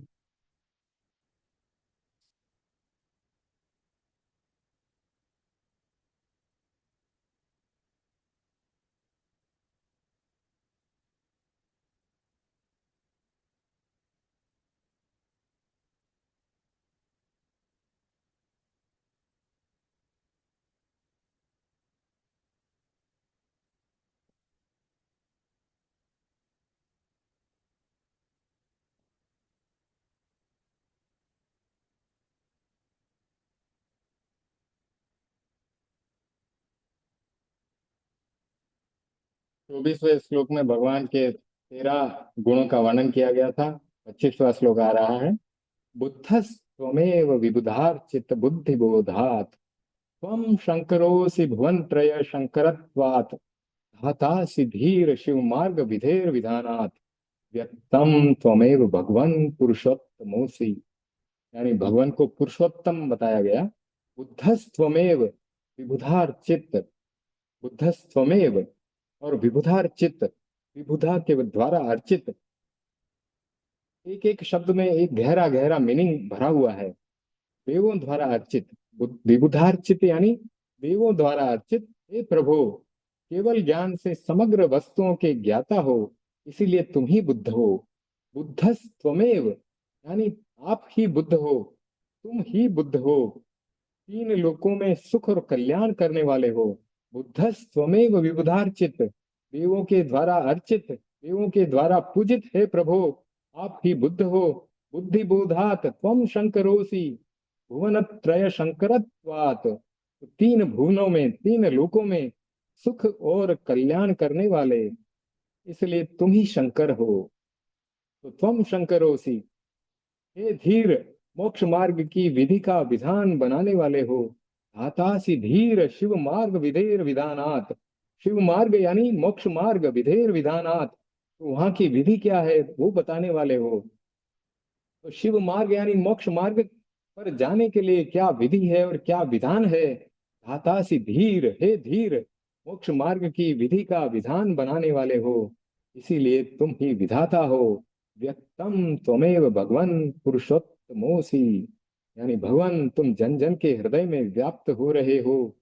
व्यक्तम त्वमेव, इसीलिए तुम ही विष्णु हो। पुरुषोत्तम विष्णु का नाम है, एक नाम विष्णु का पुरुषोत्तम है। तो तुम ही विष्णु हो, तो तुम ही शिव हो, तुम ही विष्णु हो, तुम ही शंकर हो। तो कितने कितने उपमाओं से भगवान को संबोधित किया जाता है। तो आगे बढ़ते हैं विस्तार से। भगवान आदिनाथ की स्तुति भारत के प्रत्येक धर्म ने की है। वे केवल जैन परंपरा के द्वारा ही मान्य नहीं, किंतु वैदिक एवं श्रमण संप्रदायों के द्वारा भी समादृत रहे हैं, मतलब उनके द्वारा भी आदरणीय रहे हैं। आचार्य मानतुंग जी ने इस समग्र संदर्भ को ध्यान में रखकर ऋषभ भगवान को अनेक नामों से संबोधित किया है। जो नाम प्रसिद्ध प्रवर्तकों के हैं उनमें भगवान ऋषभ का साक्षात किया है।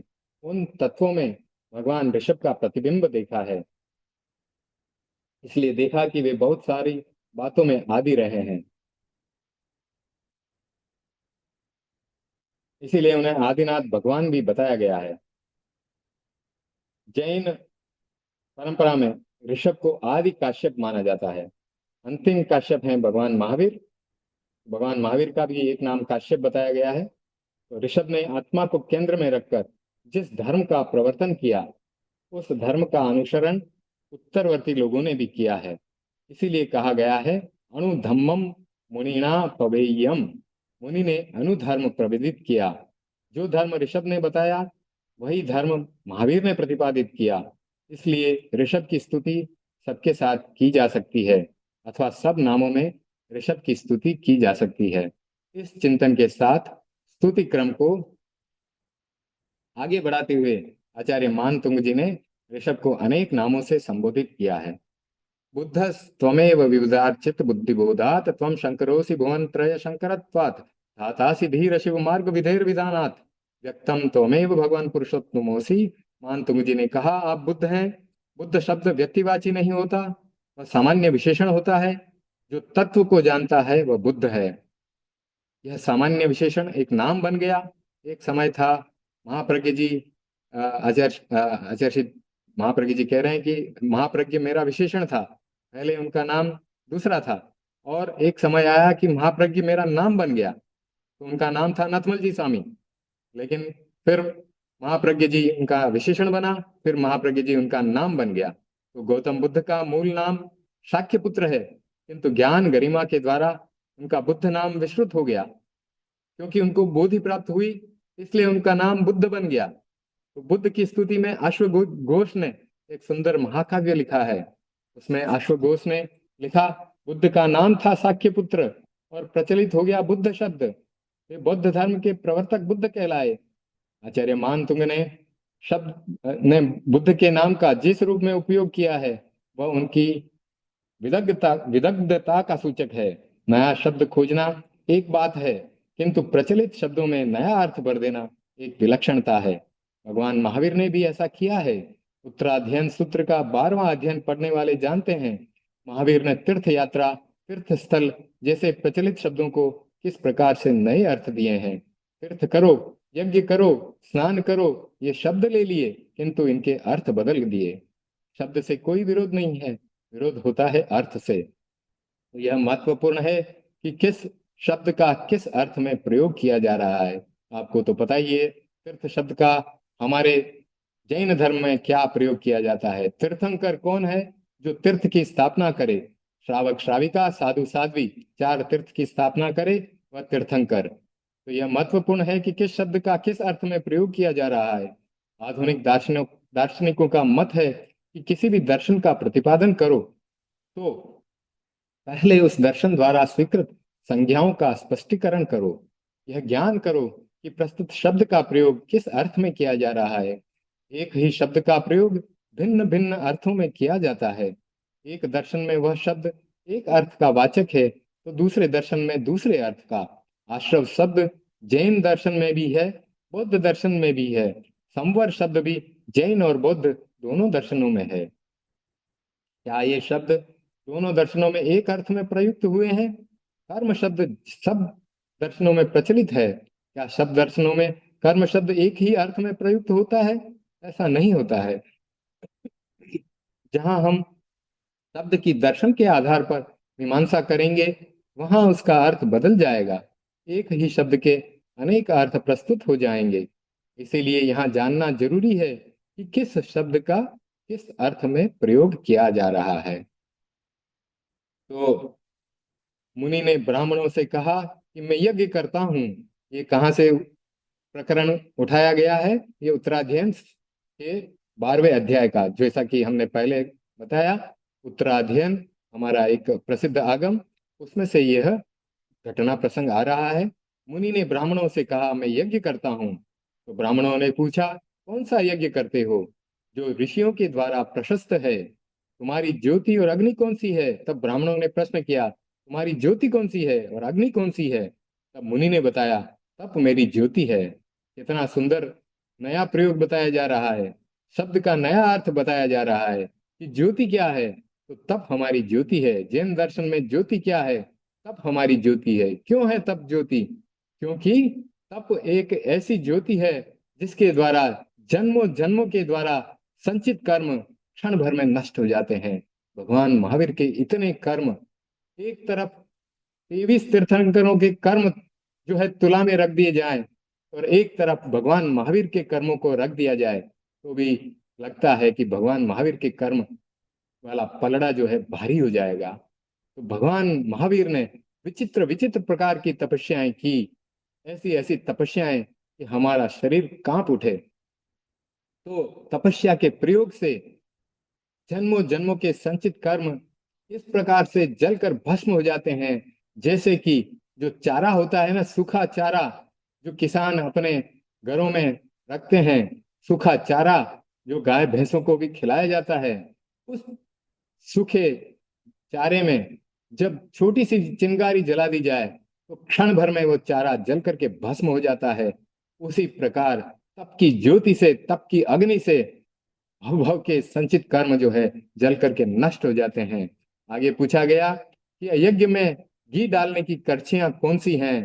तो बताया गया कि मन वचन और काया की सद्प्रवृत्ति जो है घी डालने की करछियां है। अग्नि जलाने के कंडे कौन से हैं? अग्नि किससे जलाते हो? तो शरीर अग्नि जलाने के कंडे हैं। ईंधन कौन सा है? तो कर्म रूपी ईंधन है। शांति पाठ कौन सा करते हो? कि संयम की प्रवृत्ति का शांति पाठ हम करते हैं। तो कितना हमें ज्ञान इस अध्याय से प्राप्त हो रहा है। भगवान महावीर ने इस अहिंसक यज्ञ में, इस अहिंसक होम में ज्योति, ज्योति स्थान, ईंधन और शांति पाठ आदि शब्दों को स्वीकार किया है। शब्द वही रहता है किंतु अर्थ बदल जाता है, तात्पर्य बदल जाता है। आचार्य मानतुंग जी ने भी इसी परंपरा का अनुसरण किया। मानतुंग जी ने कहा आप बुद्ध हैं, इसका हेतु क्या है? समझदार आदमी कोई बात कहता है तो वह सहेतुक होनी चाहिए, अहेतुक नहीं। तर्क की दृष्टि पर, तर्क की कसौटी पर खरी उतरनी चाहिए। जिसके पीछे स्पष्ट हेतु एवं तर्क होता है वही अर्थ हृदयंगम हो सकता है। हेतु यह है कि विबुद्ध के द्वारा अर्चित बुद्धि बोध के कारण आप बुद्ध हैं। विबुधार्चित का अर्थ है देवों के द्वारा अर्चित, और ये अर्थ भी है कि आप बुद्ध के द्वारा बोधित हैं। तो दोनों अर्थ बताए जा सकते हैं। विद्वानों और गणधरों के द्वारा अर्चित भी हो सकता है। प्रस्तुत संदर्भ में गणधर का अर्थ इष्ट है। महान गणधरों के द्वारा अर्चित है आपकी बुद्धि का बोध, आपकी बुद्धि का प्रकाश। बुद्धि का होना एक बात है और बुद्धि का प्रकाश होना दूसरी बात है। आगम के मर्म को जानने वाला यह जानता है कि ज्ञान और उपयोग दो अलग अलग बातें हैं। ज्ञान अलग है और उपयोग अलग है। एक साधु को हजारों श्लोक कंठस्थ हैं, अभिधान अभिधान चिंतामणि नाम माला कंठस्थ है, दशवें कालिक कंठस्थ है। प्रश्न होता है कि क्या वास्तव में याद है? वे स्मृति प्रकोष्ठ में संचित हैं किंतु उपयोग में नहीं हैं। तब याद आएंगे जब हम इनको उपयोग लगाएंगे। दशवें कालिक का पहला पद्य कौन सा है? यह उपयोग लगाएंगे तब पहला पद्य याद आएगा। हमने पढ़ा है, ज्ञान भी है, किंतु उपयोग के बिना वह कोई काम नहीं आता। दशवें कालिक का पहला पद्य आपको मालूम ही होगा, हम रोज मंगल पाठ में सुनते हैं, धम्मो मंगलम किट्ठम। यह दशवें कालिक का पहला पद्य है। दशवें कालिक भी हमारा एक आगम है जिसमें कि साधवाचार के बारे में बताया जाता है। उसकी भी कहानी है, जब दसवें कालिक के बारे में चर्चा करेंगे तब बताएंगे। तो जब बुद्धि का बोध यानी प्रकाश हो गया तो उपयोग लगाने की जरूरत नहीं होती। जहाँ केवल ज्ञान है वहाँ अभीक्ष्ण ज्ञानोपयोग भी है, क्योंकि वहां पर साथ में केवल दर्शन भी चल रहा है। छद्मस्त और केवली में यही तो अंतर है। छद्मस्त का ज्ञान उपयोग सापेक्ष होता है, उसको उपयोग लगाना पड़ता है, और केवली का ज्ञान उपयोग निरपेक्ष होता है। प्रति क्षण ज्ञानोपयोग चलता ही रहता है। कंप्यूटर की तरह इनपुट और आउटपुट की जरूरत नहीं होती। कंप्यूटर में तो आपको कुछ फीड करना पड़ता है, तब आपको आउटपुट प्राप्त होगी। आजकल चैट जीपीटी चल पड़ा है, आप उसमें कुछ डालेंगे, प्रश्न करेंगे तो तुरंत उत्तर मिल जाएगा। तो उसमें इनपुट डालने की और आउटपुट निकालने की जरूरत पड़ती है। लेकिन केवली का ज्ञान तो निरंतर जागृत रहता है। तो मान तुंग जी के कथन का आशय यही है कि आप में बुद्धि का बोध सदा प्रकट रहता है, इसीलिए आप बुद्ध हैं। वस्तुतः बुद्ध केवली को ही मानना चाहिए, जिसमें बुद्धि का प्रकाश निरंतर रहता है। ज्ञान का सूर्य कभी अस्त नहीं होता है, कभी कोई बादल आड़े नहीं आता है, वही बुद्ध होता है। तो मान तुंग जी ने अपनी मेघा से बुद्ध अपनी मेधा से बुद्ध शब्द को नए रूप में प्रस्तुत कर भगवान ऋषभ की स्तुति की है। प्रचलित शब्द के नए अर्थ की खोज का यह एक निदर्शन है। वैदिक परंपरा में एक पौराणिक परंपरा है जिसे माइथोलॉजी कहते हैं। इस परंपरा में तीन देव माने गए हैं, ब्रह्मा, विष्णु और महेश। महेश को शंकर नाम से भी संबोधित किया जाता है। तो आचार्य श्री मानतुंग जी ने ऋषभ को शंकर शब्द से संबोधित करते हुए कहा, आप शंकर हैं। इसका हेतु बतलाते हुए उन्होंने कहा कि आप तीन लोक के लिए कल्याणकारी हैं, इसलिए शंकर हैं। ऋषभ की शंकर के रूप में स्तुति कर रहे हैं, किंतु इस स्तुति में भी एक ध्वनि है। संस्कृत साहित्य में ध्वनि काव्य और व्यंग्य काव्य का महत्व माना जाता है। जहाँ अभिधा है और लक्षणा है, तो अभिधा और लक्षणा से कोई अर्थ नहीं होता, वहाँ व्यंजना से अर्थ व्यक्त होता है। एक वह काव्य है जिसमें व्यंजना में शब्दों में कुछ नहीं है, शब्द कुछ कह रहे हैं, ध्वनि कुछ ही निकल रही है, अर्थ कुछ दूसरा ही ध्वनित हो रहा है। आजकल समाचार पत्रों में व्यंग्य आते हैं, तो व्यंग्य के उदाहरण से आपको समझाया जा रहा है कि उसमें लिखा तो कुछ और जा रहा है, चित्र कुछ और बनाया जा रहा है, लेकिन व्यक्ति को समझ में कुछ और ही आ रहा है। उनके शब्दों में कुछ नहीं होता, किंतु उनसे जो ध्वनि निकलती है वह व्यक्ति के हृदय को छू लेती है। कुशल व्यक्ति ऐसे शब्दों का प्रयोग करता है कि अपनी बात भी कह देता है और कहीं फंसता भी नहीं है। तो एक युवा विद्वान जा रहा था, एक छोटी सी घटना के माध्यम से आचार्य श्री महाप्रज्ञ जी एक बात यहाँ पर बताना चाह रहे हैं कि एक युवा विद्वान जा रहा है। पुराना जमाने में लोग पढ़ने जाया करते थे गुरुकुल में, और बताया जाता है कि बचपन में भेज दिया जाता था और युवा अवस्था तक व्यक्ति वहीं गुरुकुल में पढ़ता था, गुरुदेव की सेवा करता था, उनके लिए लकड़ी भी काटता था, खाना भी बनाता था और पढ़ाई भी करता था, उनके अनुशासन में रहता था। तो ऐसा ही एक विद्वान जब वो युवा बन गया तो पढ़ लिख करके वापस अपने घर की तरफ जा रहा था। एक युवा स्त्री ने उसे देख लिया, उसका मन चंचल और कामुक बन गया। सोचा कैसे अपने मन की बात कहूं। उसने उस विद्वान को संबोधित करते हुए कहा, रे पांथ पुस्तक धर क्षणमात्र तिष्ठ। रे पांथ यानी कि है पथिक, पुस्तक धर, पुस्तक का धारण करते हुए यानी कि विद्वान, क्षणम क्षणम अत्र तिष्ठ, यानी यहाँ पे भी संधि विच्छेद कर रहे हैं तो क्षणम अत्र तिष्ठ, या तिष्ठ यानी कि बैठना, एक तिष्ठ यानी कि रुकना, एक क्षण के लिए, एक क्षण मात्र के लिए जरा रुक। वेद्योसी वा, वेद्योसी वा गणित शास्त्र विशारदोसी, कि क्या तुम वैद्य हो? वेद्योसी वा गणित शास्त्र विशारदोसी वा, यानी कि या तो तुम वैद्य हो या गणित शास्त्र के विशारद हो। केनौषधेन मम पश्यति भर्तुरंबा, किम वा गमिष्यति पतिः सुचिर प्रवासी। तो क्या तुम वैद्य हो या गणित शास्त्र के विद्वान ज्योतिषी हो? तो मुझे बताओ, केनौषधेन यानी किस औषध से, मम पश्यति भर्तुरंबा, मम पश्यति यानी भर्तुरंबा यानी माँ के लिए बताया गया है कि मेरी माँ जो दिखती नहीं है, जिस जो कि अंधी है, वो कैसे देखने लायक बने। केनौषधेन मम पश्यति भर्तुरंबा, यहाँ पर सास के लिए प्रयोग किया है कि मेरी सास जो कि अंधी है वो कैसे देख पाएगी। किम वा गमिष्यति पति है सुचिर प्रवासी, यानी मेरा पति जो है विदेश यात्रा के लिए बहुत दिनों से प्रवासी है, वो कब वापस आएगा। तो इस श्लोक में गहरे अर्थ की बात कह दी है। पहली दो लाइनों में उस पथिक को संबोधित किया, उस विद्वान को संबोधित किया और कहा, हे विद्वान पथिक, एक क्षण के लिए जरा रुक, मेरी बात सुन। तो क्या तू वैद्य है या क्या तू ज्योतिष शास्त्र का, गणित शास्त्र का विशेषज्ञ है? अगर तू वैद्य है तो मुझे बता कि मेरी सासू माँ जो कि अंधी है वो किस औषधि से ठीक होगी। और या फिर बता, अगर तू ज्योतिषी है तो कि मेरा पति जो कई वर्षों से प्रवासी है वो कब वापस आएगा। तो राही, तुम्हारे पास पुस्तकें हैं, तुम ये बताओ, तुम वैद्य हो अथवा गणित शास्त्री? यदि वैद्य हो तो बताओ कि मेरी सास जो अंधी है वो किस औषधि से ठीक होएगी। और यदि तुम ज्योतिषी हो तो यह बताओ कि चिरकाल से प्रवासी मेरा पति कब लौट के आएगा। इन शब्दों का वास्तव में अर्थ करें तो कुछ नहीं समझ में आएगा। किंतु इन शब्दों से जो ध्वनि निकल रही है उसमें पथिक को आमंत्रण दिया गया है।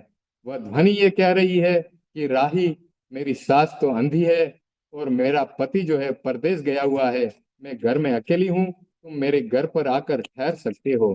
तो इस प्रकार से शब्दों का अर्थ निकालना, शब्दों का मर्म निकालना कठिन होता है, लेकिन शब्दों में कभी कभी दो प्रकार के अर्थ निकल जाते हैं। ध्वनि काव्य बहुत महत्वपूर्ण काव्य माना गया है।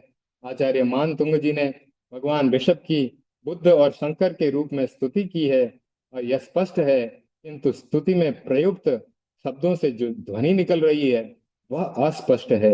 वह ध्वनि यह है कि जिन्होंने क्षणिकवाद का प्रवर्तन किया, मैं उन्हें बुद्ध मानने के लिए तैयार नहीं हूँ। बौद्ध धर्म में आपको पता है क्षणिकवाद का प्रवर्तन किया गया है। उसमें बताया गया कि हर वस्तु क्षणिक है, यहाँ तक कि आत्मा भी क्षणिक है। जबकि हम तो मानते हैं कि आत्मा शाश्वत भी है और क्षणिक भी है, क्योंकि हम अनेकांतवादी है। हमें बताया जाता है कि आत्मा पर्याय रूप में परिवर्तित होती है, लेकिन उसके द्रव्य रूप में जो है शाश्वत है। तो हम अनेकांत दर्शन को मानने वाले हैं। तो यहाँ बताया जा रहा है कि जिस क्षणिकवाद का प्रवर्तन किया, उन्हें बुद्ध मानने के लिए मैं तैयार नहीं हूँ। वस्तुतः बुद्ध आप हैं, भगवान ऋषभ आप ही बुद्ध हैं, जिन्होंने परिणामी नित्यवाद का प्रवर्तन किया है। शिव शंकर वह होता है जो कल्याण करने वाला होता है। पौराणिक पौराणिक मान्यता है कि शिव का कार्य है सृष्टि का संहार। मान तुम कहते हैं जो सृष्टि का संहार करने वाला है, उसको, उस शंकर को शंकर मानने के लिए मैं तैयार नहीं हूँ। मैं तो आपको ही शंकर मानता हूँ, क्योंकि आप कभी संहार नहीं करते, निरंतर कल्याण ही कल्याण करते हैं। भवी जीवों का आप कल्याण करते हैं, उनको मोक्ष मार्ग की तरफ आगे बढ़ाते हैं, उनको मोक्ष मार्ग पर जाने का रास्ता बताते हैं। तो एक पौराणिक देवता है धाता, धातासी, ऐसा भी शब्द आ रहा है ना इस श्लोक में, धातासी। तो एक पौराणिक देवता है धाता यानी ब्रह्मा, यह सृष्टि का कर्ता माना जाता है। शिव सृष्टि का संहर्ता है और ब्रह्मा है सृष्टि का कर्ता। तो मानतुंग जी ने कहा, आप ब्रह्मा हैं, धाता हैं, आपने मोक्ष मार्ग का विधान किया है। ज्ञान दर्शन और चारित्र मोक्ष का मार्ग है। इस मार्ग का विधान कर आपने सृजनात्मक शक्ति पैदा की है। मैं उस धाता को धाता नहीं मानता जिसके साथ न जाने कितनी ही किंवदंतियां जुड़ी हुई हैं। नाभि से पैदा हुआ है अथवा कमल से पैदा हुआ है, जलाशय से पैदा हुआ है, जड़ता से पैदा हुआ है। जाने कितनी बातें जो है ब्रह्मा से जुड़ी हुई हैं। मेरी दृष्टि में दाता वह वही हो सकता है जो मोक्ष मार्ग का विधान करता है।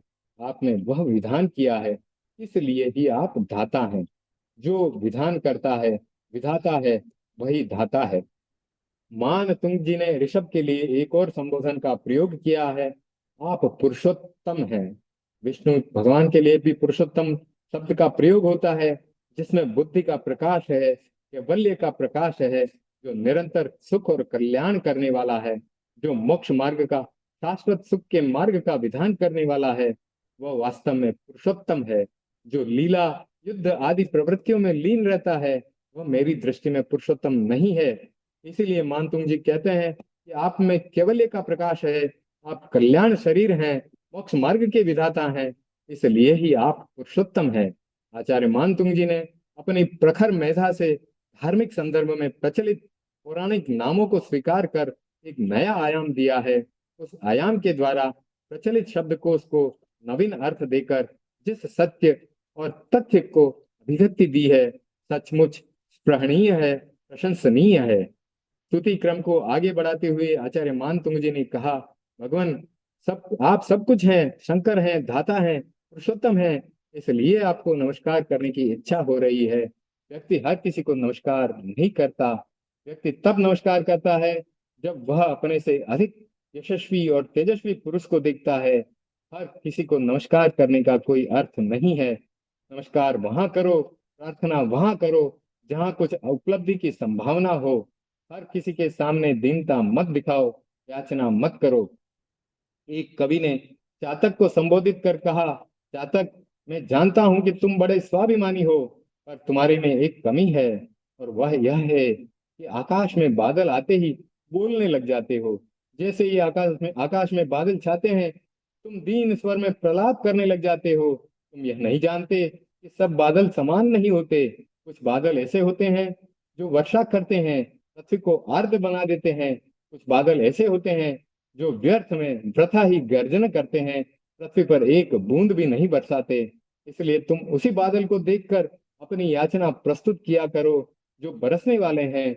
उन बादलों को देखकर दीनता का प्रदर्शन मत किया करो, जो केवल गरजते हैं, बरसते नहीं हैं। रे रे चातक, सावधान मनसा मित्र, क्षणम श्रूयता क्षणम मम बोधा। बहवो वसन्ति गगने सर्वेपि नैतादृशः। केचिद् वृष्टिभिरार्द्रयन्ति वसुधां गर्जन्ति केचन वृथा। यम यम पश्यसि तस्य तस्य पुरतः मां ब्रूहि दीनम वचः। तो अर्थ आपको पहले ही बता दिया गया है कि हे चातक, सावधान हो जाओ मित्र। बादलों में भी कुछ बादल ऐसे होते हैं जो कि सिर्फ गर्जन करते हैं, बरसते नहीं हैं। और कुछ ही बादल ऐसे होते हैं जो अपनी वर्षा से इस वसुधा वसुधा को शांत करते हैं, इसको आर्द्र बनाते हैं। तो इसलिए तुम याचना प्रस्तुत करो तो ऐसे बादलों के सामने प्रस्तुत करो जो कि बरसने वाले हैं। अपनी दीनता का प्रदर्शन सिर्फ गर्जन करने वाले बादलों पर, उनके प्रति न प्रदर्शन करो। तो दीनता का प्रदर्शन वहां नहीं करना है जो कि बादल सिर्फ गरजने वाले हैं, बरसने वाले नहीं हैं। तो कहा गया कि हर किसी को नमस्कार नहीं किया जाता, हर किसी के सामने सिर नहीं झुकता। जहाँ विशिष्टता होती है, महानता होती है, वहीं सिर झुकता है।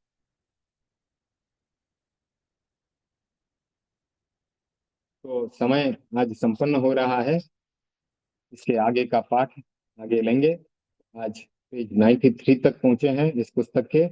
93 पे भी थोड़ा बाकी रहा है, उसको अगले स्वाध्याय में हम लेंगे। तो आप सब इस स्वाध्याय से जुड़े, सबका बहुत बहुत धन्यवाद। कोई प्रश्न पूछना हो तो पूछ सकते हैं। परम पूज्य गुरुदेव का आभार और धन्यवाद। आप सभी का आभार और धन्यवाद।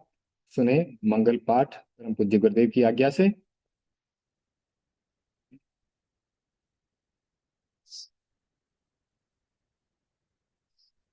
ओम ह्रीं नमो अरिहंता। ओम ह्रीं नमो सिद्धा। ओम ह्रीं नमो आयर्य। ओम ह्रीं नमो उवच्छाया। ओम ह्रीं नमो लोई सब साहूनम ऐसो पंचनमुक्कारो सब पाप पणासनो मंगलानम च सब्बेसे परमं हवै मंगलम चत्तारि मंगलम अर्हंता मंगलम सत्ता मंगलम साहु मंगलम केवली पणत्तु धम्मो मंगलम चत्तारि लुगुत्तमा अर्हंता लुगुत्तमा सत्ता लुगुत्तमा साहु लुगुत्तमा केवली पणत्तु धम्मो लुगुत्तमो चत्तारि शरणं पवच्चामि अर्हन्ते शरणं पवच्चामि सिद्धे शरणं पवच्चामि साहु शरणं पवच्चामि केवली प्रणतं धम्मं शरणं पवच्चामि धम्मो मङ्गलमुत्तिष्ठम् अहिंसा संयमो तव देवादितं नमस्सन्ति यस्य धम्मे सयामणो चैताभारहं वासं चक्रवर्ती महीभ्यो सन्ति सन्ति करे लोये पत्तो गई मणुत्तरम देवदानव गंधर्वा जख रक्षस किन्नरा बम भयारिं नमन्सन्ति दुःखरं ये करन्ति तं सर्वमंगल मांगल्यम सर्वकल्याण कारणम प्रधानम सर्वधर्माणम जैनम जयति शासनम मंगलम भगवान वीरो मंगलम गौतमो गणि मंगलम सूलिभद्राध्या जैन धर्मोस्तु मंगलम मंगलम मतिमान भिक्षु मंगलम भारमल्लकः मंगलम राय चंद्राध्या मंगलम तुलसी गुरु महाप्रज्ञोस्तु मंगलम महाश्रमणोस्तु मंगलम तेरा पंथोस्तु मंगलम विघ्नहरण मंगलकरण स्वाम विष्णु नाम गुण ओळख सुमरण किया सरे अचिंत्या काम विघ्न हरण मंगल करण स्वाम विष्णु नाम गुण ओळख सुमरण किया सरे अचिंत्या काम विघ्न हरण मंगल करण स्वाम विष्णु नाम गुण ओळख सुमरण किया सरे अचिंत्या काम सरे अचिंत्या काम सरे अचिंत्या काम अंगूठे अमृत बसे लब्ध तणा भंडार श्री गुरु गौतम सुमरिये मन वांछित फल दातार मन वांछित फल दातार। ओम अरहम जय जिनेन्द्र। आज की मीटिंग समाप्त करते हैं। अगला स्वाध्याय अगले रविवार को हो सकेगा। ओम अरहम जय जिनेन्द्र।